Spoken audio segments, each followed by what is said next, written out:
Good morning students. Last class में अपन ने Haworth projection formula of glucose, galactose इनके बारे में देखा था। आज मैं आपको डाइसैकेराइड्स के बारे में बताऊंगी। डाइसैकेराइड्स आपको पता है, स्टार्टिंग के लेक्चर में मैंने बताया था डाइसैकेराइड्स वो होते हैं जो अपने हाइड्रोलाइसिस से दो मोनोसैकेराइड्स मिले, जिसके हाइड्रोलाइसिस से। और अपन ने पढ़े थे जैसे सुक्रोज एक डाइसैकेराइड है जिसके हाइड्रोलाइसिस से मिलता है ग्लूकोज प्लस फ्रक्टोज, ठीक है। फिर माल्टोज भी एक डाइसैकेराइड है जो कि दो मोनोसैकेराइड यूनिट से बना हुआ है, वो होती है alpha D glucose. And lactose भी डाइसैकेराइड है जो कि ग्लूकोज प्लस गैलेक्टोज दोनों से बना हुआ है। तो ये जो डाइसैकेराइड्स हैं ये आपके कोर्स में हैं, एक एक करके अपन इसको देखते हैं। सबसे पहले अपन पढ़ेंगे सुक्रोज।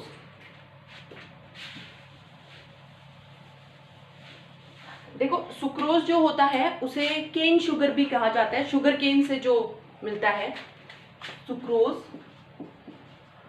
उसे केन शुगर भी कहते हैं और इनवर्ट शुगर भी कहते हैं। इनवर्ट शुगर अभी मैं आपको रीजन बताऊंगी क्यों कहते हैं।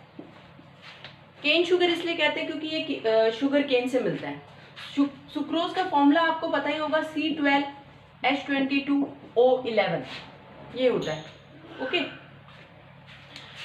सुक्रोज जो है वो एक, इसका जो स्पेसिफिक रोटेशन होता है वो होता है प्लस 66.5 डिग्री। प्लस होने के कारण हमें क्या पता चल रहा है कि ये क्या है, डेक्स्ट्रो रोटेटरी है। मतलब ये लाइट को किधर की तरफ रोटेट करता है, राइट, जो प्लेन पोलराइज राइट है। जब हम सुक्रोज को पोलरीमीटर एक इंस्ट्रूमेंट होता है जो कि ये जो आपका स्पेसिफिक रोटेशन है इसका पता लगाता है। इसमें एक सेल होती है, उसमें आप सॉल्यूशन डाल दो, प्लेन पोलराइज लाइट पास करो, और जब वो सॉल्यूशन से निकलेगी तो वो किधर की तरफ लाइट रोटेट हो रही है, राइट में रोटेट होती है तो डेक्स्ट्रो, जिसके लिए अपन प्लस साइन लेते हैं। लेफ्ट में रोटेट होती है तो लीवो, जिसके लिए हम माइनस साइन लेते हैं। तो सुक्रोज जो है उसका स्पेसिफिक रोटेशन होता है 66.5 और आगे प्लस भी, प्लस मीन्स ये क्या है, डेक्स्ट्रोज शुगर है या डेक्स्ट्रो रोटेटरी शुगर है, ठीक है। फिर सुक्रोज की कुछ प्रॉपर्टीज होती हैं कि पहली प्रॉपर्टी ये है कि जब आप मान लो शुगर केन जो है, शुगर केन का जो जूस है उसको आप क्रिस्टलाइज करो। क्रिस्टलाइज का मतलब मैं आपको पहले क्लासेस में बता सकती हूँ, पहले उसको बॉईल करना और फिर उसको ठंडा करना। तो जब आप उसको क्रिस्टलाइज करोगे तो उसमें से शुगर केन के जूस में से सुक्रोज क्रिस्टलाइज हो जाएगा, ओके। शुगर केन जूस को जब क्रिस्टलाइज किया जाता है तो उसमें से सुक्रोज जो है वो क्रिस्टलाइज हो जाता है, मतलब क्रिस्टल की फॉर्म में क्या होता है, निकल आता है। और जो लिक्विड बचता है उसके बाद में उसे हम कहते हैं मोलेसिस। जो लिक्विड सुक्रोज क्रिस्टलाइन होने के बाद में बचता है उसे बोलते हैं मोलेसिस। और ये जो मोलेसिस है इसके फर्मेंटेशन से, इसको जब फर्मेंटेशन किया जाता है तो उससे इथेनॉल भी बनती है, ओके, पहला। दूसरा, सुक्रोज को जब अपन सल्फ्यूरिक एसिड के साथ हीट करते हैं एक ब्लैक कलर का सब्सटेंस बनता है, ठीक है, कंसंट्रेटेड सल्फ्यूरिक एसिड H2SO4 के साथ हीट करने पे। एक पॉइंट और है, ये कुछ प्रॉपर्टीज हैं क्योंकि अगर सुक्रोज पे क्वेश्चन आता है तो आप ये सारी चीजें बता सकते हैं कि उसे केन शुगर कहते हैं, इनवर्ट शुगर कहते हैं, उसका स्पेसिफिक रोटेशन ये होता है। ये कुछ सुक्रोज की प्रॉपर्टीज हैं कि कंसंट्रेटेड H2SO4 के साथ जब उसे हीट करते हैं तो मिक्स करते हैं तो ब्लैक कलर का सब्सटेंस मिलता है। या फिर आप अगर सुक्रोज को above it's melting point heat करो, है ना, तो एक ब्राउन कलर का सब्सटेंस मिलता है। Heating sucrose above it's melting point, heating sucrose above it's melting point, उसके मेल्टिंग पॉइंट के अबाव अगर हम हीट करेंगे तो हमें एक ब्राउन कलर्ड सब्सटेंस मिलेगा, ब्राउन कलर्ड सब्सटेंस मिलेगा, जिसे कि अपन कैरेमल कहते हैं।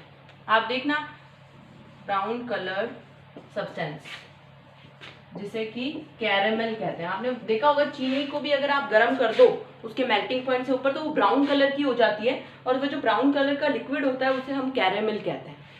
तो ये कुछ पॉइंट्स हैं सुक्रोज के बारे में, जिसमें डेक्स्ट्रो रोटेटरी वाला बहुत इंपॉर्टेंट है कि सुक्रोज जो होती है वो एक डेक्स्ट्रो रोटेटरी शुगर होती है। देखो सबसे पहले अब मैं आपको बताती हूँ सुक्रोज का स्ट्रक्चर ऑफ सुक्रोज। ठीक है, सुक्रोज देखो किस किस से मिला हुआ है। सुक्रोज मिलके बना है बीटा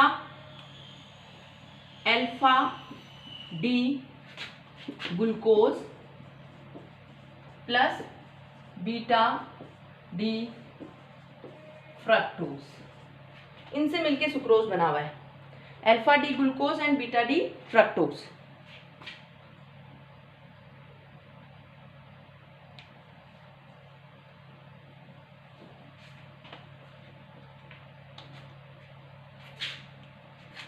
अब सबसे पहले तो आपको अल्फा डी ग्लूकोज, मैंने आपको हार्वर्ड प्रोजेक्शन फॉर्मूला बनाना सिखाया है, तो आपको अल्फा डी ग्लूकोज जो है वो बनाना आना चाहिए। देखो एक बार अपन वापस देख लेते हैं। मैंने आपको बताया हमेशा डी ग्लूकोज आप ऐसे बनाओ, CHOOH OH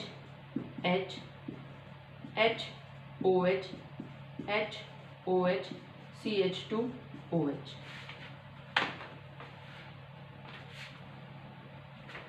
तो हमेशा डी ग्लूकोज, आपको ये डी ग्लूकोज है इसको आप ध्यान रखना है, इसको आप हमेशा ऐसे बनाओ। ठीक है, अब क्या होता है डी ग्लूकोज में, आपको पता है कि ये जो 5th नंबर कार्बन होता है इसके जो ऑक्सीजन वाले लोन पेयर हैं वो फंक्शनल ग्रुप पे अटैक करते हैं और एक साइक्लिक रिंग बन जाती है।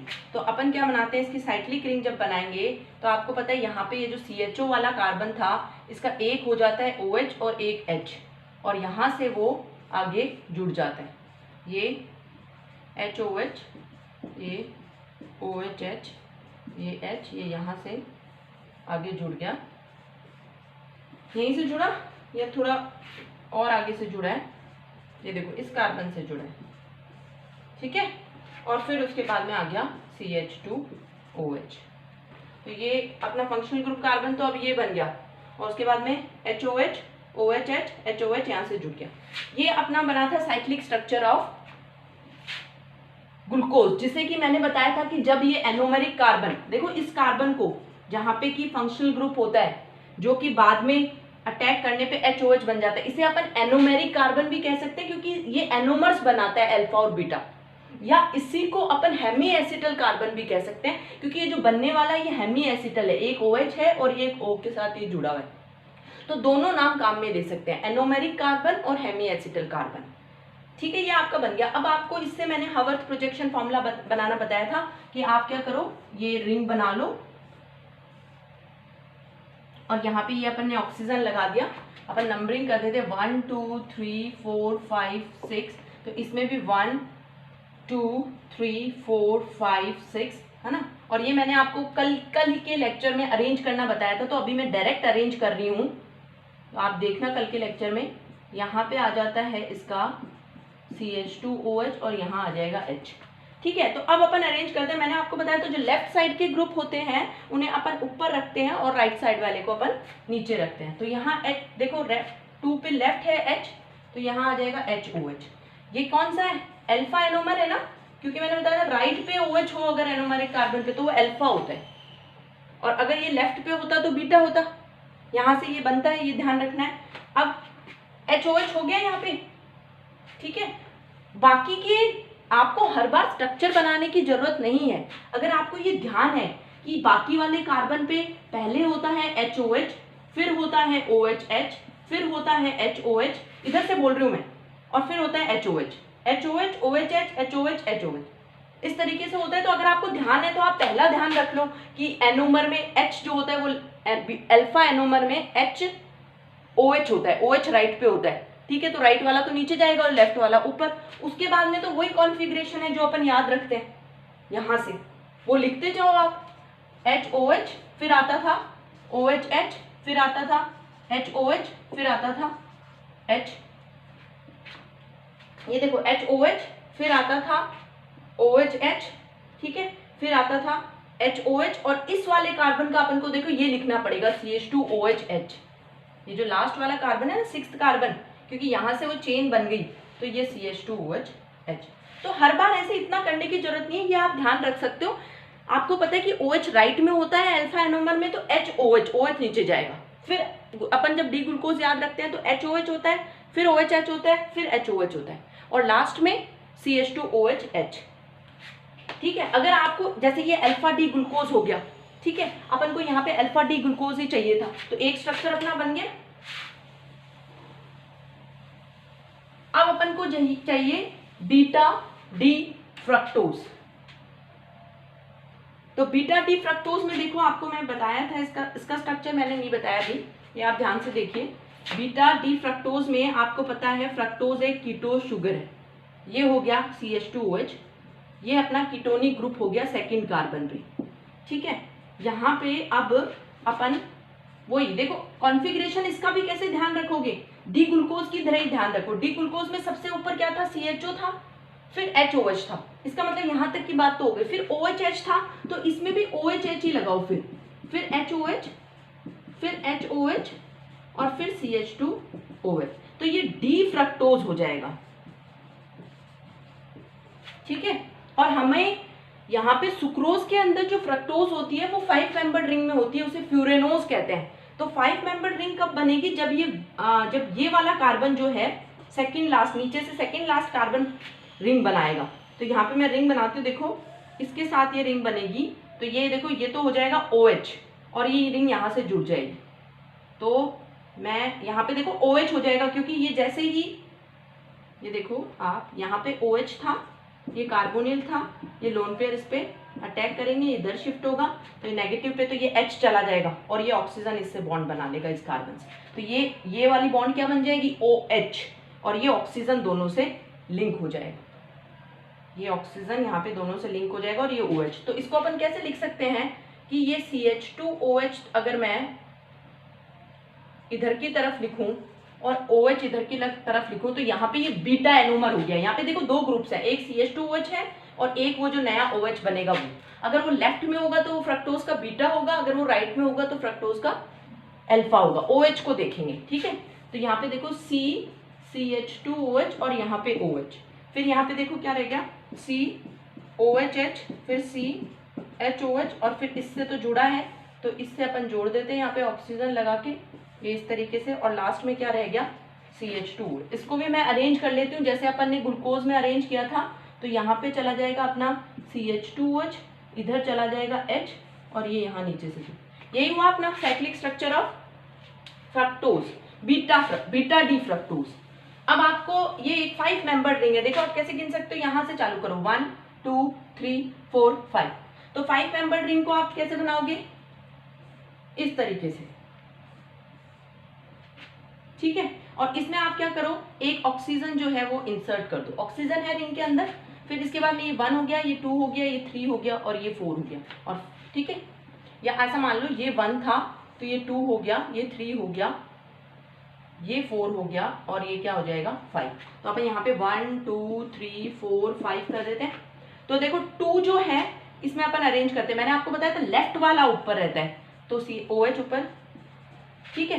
राइट वाला, अब देखो ये वाला फर्स्ट वाला हो गया, फिर यहाँ पे देखो आप इधर की तरफ OH ऊपर H नीचे, फिर इधर की तरफ H ऊपर OH नीचे, फिर इधर की तरफ CH2OH ऊपर और H नीचे। ये क्या बना, ये बना बीटा, क्योंकि अपन ने बीटा एनोमर बनाया है फ्रक्टोज का, बीटा डी फ्रक्टोज, और वो क्या बना था अपना अल्फा डी ग्लूकोज। तो जो सुक्रोज होता है उसमें ग्लूकोज का तो अल्फा एनोमर होता है और फ्रक्टोज का बीटा एनोमर होता है। इसका अल्फा लिंक होता है ग्लूकोज का, और फ्रक्टोज का बीटा लिंक होता है। अब इनके बीच में क्या होगा, ग्लाइकोसिडिक लिंकेज बनेगा। ग्लाइकोसाइडिक लिंकेज, जब दो शुगर्स मोनोसैकेराइड्स आपस में जुड़ते हैं तो एक लिंकेज बनता है, जिसे अपन कहते हैं ये इस तरह का, इसे अपन कहते हैं ग्लाइकोसाइडिक लिंकेज। तो यहाँ पे देखो अपन बनाते हैं ग्लाइकोसाइडिक लिंकेज कैसे बनेगा। तो सबसे पहले अपन ने ये ग्लूकोज का ये जो स्ट्रक्चर है ये बनाती हूं मैं ऊपर वापस से आपको लिंकेज दिखाने के लिए। यहाँ पे ये था HOH, फिर ये HOH, OHH, HOH और ये था CH2OH। ये क्या बन गया? ये बन गया अल्फा डी ग्लूकोज। ओके, और दूसरा क्या है? दूसरा फ्रक्टोज है। तो फ्रक्टोज को अपन यहीं पे नीचे बना लेते हैं। ये हो गया फ्रक्टोज। यहाँ पे बना लो आप OH, CH2OH, यहाँ क्या है? CH2OHH, HOH, OHH। ये क्या है? ये है बीटा डी फ्रक्टोज। अब क्या होगा? अब ये दोनों यूनिट्स आपस में जुड़ेंगी और यहां से क्या है? H2O निकलेगा। अब आप ध्यान रखना, जब भी ऐसे बनाओ तो कभी भी ये ऐसे नहीं, ये सामने आ गया तो इससे निकाल दिया। जो ग्लूकोज का एनोमेरिक कार्बन है, जहां पे उस OH ने अटैक किया था, ये देखो, ये है वो एनोमेरिक कार्बन, यही है वो जो अल्फा और बीटा डिसाइड कर रहे हैं। देखो, ऑक्सीजन के जस्ट पास वाला एनोमेरिक कार्बन पार्टिसिपेट करेगा, और यहाँ पे भी एनोमेरिक कार्बन ही पार्टिसिपेट करेगा। ये वाला जो अपन ने जस्ट पास में बनाया 2 नंबर, एक बीटा था तो OH किधर की तरफ आ गया था? लेफ्ट हैंड साइड आ गया था, तो OH ऊपर आ गया। इन दोनों के बीच में क्या होगा? H2O निकल जाएगा। ये H2O निकल जाएगा तो एक लिंकेज बन जाएगा दोनों के बीच में। आप कह सकते हो अगर मैं H2O निकाल दूं तो यहाँ पे देखो क्या रह जाएगा? ये OH भी निकल जाएगा और ये H भी निकल जाएगा, और सिर्फ ये ऑक्सीजन रह जाएगा, जिसे मैं इस तरह से लिंकेज बना के भी जोड़ सकते हो दोनों के बीच। ठीक है, इसी को बोलते हैं, ये जो बना, इसी को बोलते हैं ग्लाइकोसाइडिक लिंकेज। ग्लाइकोसाइडिक लिंकेज जो कि कार्बोहाइड्रेट्स में होता है। ठीक है, तो आप अब अगर मैं इसका नाम दूं पूरे का, तो इसका नाम क्या होगा? Alpha D ग्लूको पायरेनोसिल beta D fructo फ्यूरेनासाइड। Actually देखो, आपको मैंने बताया अल्फा डी ग्लूकोज, जिसमें पायरेनोज रिंग होती है। ये तो क्या लिखा है मैंने? अल्फा डी ग्लूको पायरेनोसिल जैसे अपन बोलते हैं ना, इथाइल जैसे सब्स्टिट्यूएंट होता है अगर कोई, तो अपन उसको कैसे बोलते हैं कि मिथाइल प्रोपेन। प्रोपेन को पूरा बोल रहे हैं और सब्स्टिट्यूएंट को अपन YL इल करके लगा देते हैं। तो ऐसे ही इसको तो मान रहे हो substituent, alpha D ग्लूको पायरेनोसिल beta D fructo फ्यूरेनोसाइड। इसे फ्यूरेनोज रिंग कहते हैं 5 मेंबर को, तो फ्यूरेनोसाइड किया है और पायरेनोसिल किया है। तो ये एक इसका पूरा नॉमेनक्लेचर, इसका नाम होता है alpha D ग्लूको पायरेनोसिल beta D fructo फ्यूरेनोसाइड। तो ये आपको आना चाहिए कि आप अल्फा डी ग्लूकोज बना सको, बीटा डी फ्रक्टोज बना सको, और फिर उन दोनों को जोड़ के उसमें से H2O निकाल दो। इस स्ट्रक्चर से देखो हमें बहुत सी इंफॉर्मेशन मिलती है। पहली इंफॉर्मेशन तो ये मिलती है कि सुक्रोज जो होता है वो एक नॉन रिड्यूसिंग शुगर है। मैंने स्टार्टिंग के लेक्चर में भी आपको बताया था कि सारे मोनोसैकेराइड्स रिड्यूसिंग होते हैं, लेकिन सुक्रोज जो है वो एक डाइसैकेराइड है। माल्टोज और लैक्टोज भी डाइसैकेराइड है, लेकिन माल्टोज लैक्टोज क्या होते हैं? रिड्यूसिंग होते हैं। सुक्रोज डाइसैकेराइड है, नॉन रिड्यूसिंग होता है। नॉन रिड्यूसिंग क्यों होता है? क्योंकि ये जो रिड्यूसिंग की प्रॉपर्टी है ये है वो फंक्शनल ग्रुप एनोमेरिक कार्बन से। अगर एनोमेरिक कार्बन जहां पे रिंग बन रही है वो खुल के वापस फ्री एल्डिहाइडिक, मतलब जब वो अपना ओपन चेन बनाए तो फ्री एल्डिहाइडिक ग्रुप आ जाएगा, या आप कह सकते हो free ketonic group. Ketonic group भी आपको पता है इन डायोल से वापस एल्डिहाइडिक में कन्वर्ट हो सकता है, अपन ने पढ़ा हुआ है। दोनों एक दूसरे के क्या होते हैं? वो लॉबरी डी बराइन वैन एनकिस्टन रीअरेंजमेंट में अपन ने पढ़ा था कि फ्रक्टोज ग्लूकोज में हो सकता है, ग्लूकोज मैनोज में हो सकता है। उसी टाइम मैंने बताया था कि फ्रक्टोज जो है वो भी क्या है? रिड्यूसिंग शुगर है, क्योंकि उसका कीटोनिक ग्रुप भी CHO में कन्वर्ट हो सकता है। तो अगर फ्री एल्डिहाइडिक ग्रुप किसी के पास है ना, तो वो रिड्यूसिंग शुगर है। वो फ्री एल्डिहाइडिक ग्रुप अगर रिंग स्ट्रक्चर है तो वो खुलेगा तो फ्री एल्डिहाइडिक ग्रुप बनेगा। और फ्री एल्डिहाइडिक ग्रुप तभी बन सकता है जब जो एनोमेरिक कार्बन है ना, जिसके साथ वो रिंग बन रही है जाके, वो किसी के साथ जुड़ा हुआ ना हो। लेकिन सुक्रोज में क्या होता है कि ये जो एनोमेरिक कार्बन है ये बंध गया है इसके एनोमेरिक कार्बन के साथ, यहाँ पे बंध गया है, तो दोनों ही फ्री नहीं है कि खुल के फ्री एल्डिहाइडिक ग्रुप दे दे, इसलिए सुक्रोज जो होता है वो क्या होता है, नॉन रिड्यूसिंग शुगर होता है। ठीक है, बहुत इंपॉर्टेंट चीज है ये सिर्फ इसी पे क्वेश्चन आ सकता है कि why sucrose is a non reducing sugar. तो आप यही बताओगे कि सुक्रोज में एक यूनिट होती है अल्फा डी ग्लूकोज, दूसरी होती है बीटा डी फ्रक्टोज, और उनको जब लिंक किया जाता है तो दोनों के एनोमेरिक कार्बन के बीच में लिंकेज बनता है। इसका मतलब रिंग जब ओपन होगी तो हमें फ्री रिंग ओपन हो ही नहीं सकती वैसे तो, क्यों, क्योंकि रिंग ओपन नहीं हो सकती सुक्रोज के अंदर, क्योंकि एनोमेरिक कार्बन ही, दोनों के एनोमेरिक कार्बन ने ही आपस में लिंकेज बना रखा है, ग्लाइकोसाइडिक लिंकेज, इसलिए हमें फ्री एल्डिहाइडिक ग्रुप मिल ही नहीं सकता, क्योंकि एनोमेरिक कार्बन जो है वो फ्री नहीं है। ठीक है, वो बंधा हुआ है लिंकेज से, इसलिए सुक्रोज क्या होती है, एक नॉन रिड्यूसिंग शुगर होती है। ओके, एक और इंपॉर्टेंट पॉइंट है सुक्रोज में, वो ये है कि सुक्रोज, मैंने अभी आपको बताया कि सुक्रोज होती है डेक्स्ट्रो रोटेटरी, लेकिन सुक्रोज के अंदर आपने अभी देखा एक यूनिट तो होती है अल्फा डी ग्लूकोज, ठीक है, और दूसरी यूनिट होती है बीटा डी फ्रक्टोज। ठीक है, अब क्या होता है, सुक्रोज वैसे तो क्या होती है, सुक्रोज डेक्स्ट्रो रोटेटरी होती है, लेकिन अगर आप सुक्रोज का हाइड्रोलाइसिस करवाओ या उसको एक्वस सॉल्यूशन में, मतलब उसको अगर आप मिक्स करते हो, तो वो जो दोनों यूनिट्स हैं वो टूट के अलग होंगी, और यहाँ पे अपने पास जो आएगा डी ग्लूकोज, एक अपने पास आएगा डी ग्लूकोज और D fructose.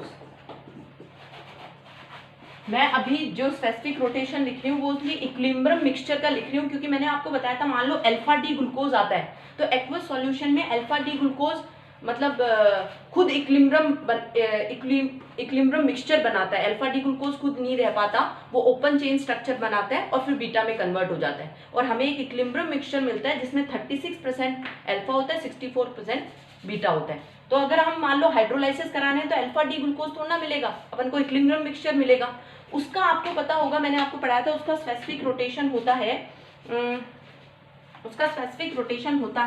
52.5 degree plus means it is dextrorotatory, है ना, और इक्विलिब्रियम मिक्सचर का। और इधर अगर डी फ्रक्टोज की बात करें तो बीटा डी फ्रक्टोज भी म्यूटा रोटेशन करेगा, रिंग खुलेगी, अपने आप को बीटा में कन्वर्ट करेगा। तो इसका जो इक्विलिब्रियम मिक्सचर का होता है वो होता है -92.4 डिग्री। ठीक है, तो जैसे ही ये खुलता है, या आप 92 डिग्री मान सकते हो, कुछ बुक में 92 डिग्री भी दिया हुआ है, तो जैसे ही ये खुलते हैं तो आप देखो दो अलग अलग तरह की स्पेसिफिक रोटेशन आ गए, एक आ गया 52.5 और एक हो गया -92। अब क्या होगा, अब क्योंकि माइनस वाला मतलब लीवो रोटेशन जो है वो ज्यादा है फ्रक्टोज का एक्वस सॉल्यूशन में, इसलिए जो एक्वस सॉल्यूशन होता है ना सुक्रोज का, वो क्या होता है, वो लीवो रोटेटरी होता है।